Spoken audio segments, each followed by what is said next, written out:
Hey guys, it's Godbars here, the self-proclaimed hip-hop historian, and this is the 131st episode of my series where I grab a vinyl from my collection, talk about why I love it, what influence it had, and what its place is in the grand scheme of hip-hop.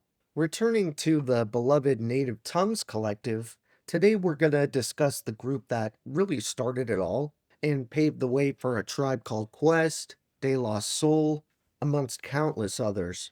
Of course, I'm talking about Jungle Brothers, the legendary trio comprised of Africa Baby Bam, Mike G, and DJ Sammy B. Mike G is actually the nephew of DJ Red Alert, who acted as a mentor for the JBs and gave them a look behind the scenes early on. Their groundbreaking debut, Straight Up the Jungle, was the first project to come out of the Native Tongues Collective, and they used the opportunity to introduce the world to their jazzy, Zulu Nation-inspired sound. You have to keep in mind, this LP came out only a few months after albums like Straight Outta Compton or It Takes a Nation of Millions to Hold Us Back. So this was virtually completely uncharted waters. Jungle Brothers may have had a kind of different approach from acts like Public Enemy or Boogie Down Productions. They all played a pivotal role when it came to ushering in this new, more conscious era of New York hip hop.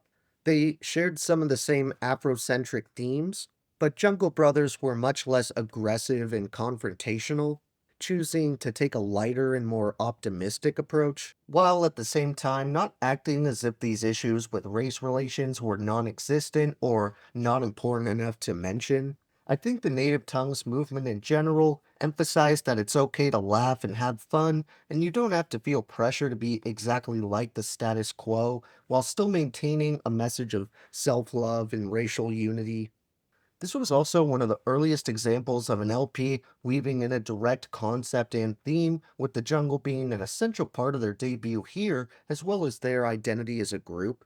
I think it was really dope that the Jungle Brothers had this sort of inherent connection between their name as a trio and the themes that their albums and the wider native tongues in general used as a mission statement. This would kind of also apply to acts like De La, Tribe, and especially Queen Latifah and Black Sheep.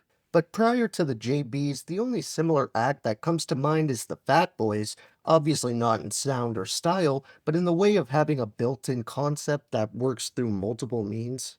They also have a dope cut where all these jungle and nature sounds are creatively chopped and flipped and turned into this scratching routine that helps develop the concept even more. Straight Out the Jungle managed to radiate this positive energy and address potential issues in the culture while simultaneously still having a respected image that was cool to the youth.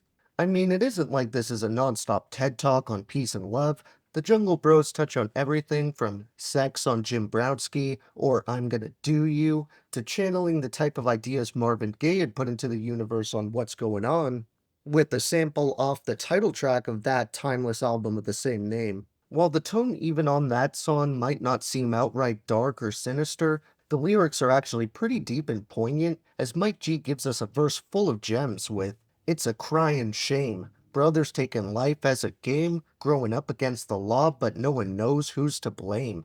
Dealing drugs on the corner, you don't have to, but you wanna. A meal is hard to make, but you tell yourself you're gonna. Dealing 12 to 12 day into evening, I wonder how you continue to be grieving. Your meal is made and it's time to chill. You buy the black Mercedes Benz with the gold to the grill. Cruising up the Ave while your friends get jealous. You find out, you quickly get restless. You buy a gun, it doesn't help but hurt you because your so called friends ratted on you. You're in the pen serving 10 to 20. Your boy snatched your girl and put use to your money. You're out for teen, but what does it mean? You're just a wasted young brother who lost it all on a dream." Honestly, Africa Baby Bam hits the nail on the head right after this, with the killer lines, "My blood brother is bleeding, it's a crying shame, out on the street trying to play the game. Formerly an inmate straight from upstate, can't stop him now 'cause you see it's just too late. He's on the run and he's got a gun, stay out of his way unless you want some. See, he's getting older, a bit more bolder, got his name written up in the 50 folder. A big Christmas list of all the crimes he's committed. He says he didn't do it, but we know he did it. I think the beauty of this album is even with the occasional, somewhat depressing or grim subject matter, they can still turn the aesthetic around on a dime with tracks that even all these years later can't help but make you want to dance. Definitely the best example of that on here has to be I'll House You, which is one of the very, very few pieces of rap music that was able to blend with house music in a way that's successful and somehow organic.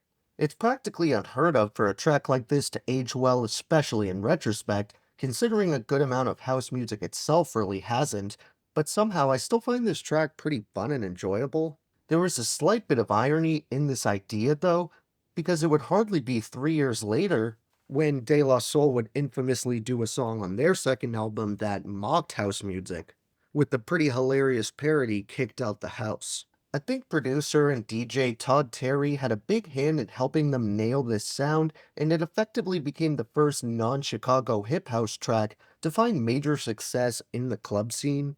While the Jungle Brothers did the vast majority of the production and rapping here, there is one more uncredited artist outside of Todd, that being a Tribe Called Quest, Q-Tip, who actually pops up for a couple of guest appearances as well as helping to produce the final track. For honorable mentions on this game-changing classic, I'd probably go with Black is Black, Behind the Bush, Sounds of the Safari, On the Run, and Braggin' and Boastin'.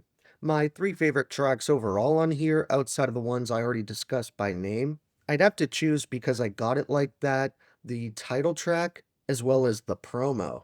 Thank you for watching my 131st video. If you enjoyed, be sure to like, subscribe, and let me know what your favorite songs off this LP that birthed the Native Tongues Collective are. Don't forget to have a great day, and I'll see you next time, okay? Alright.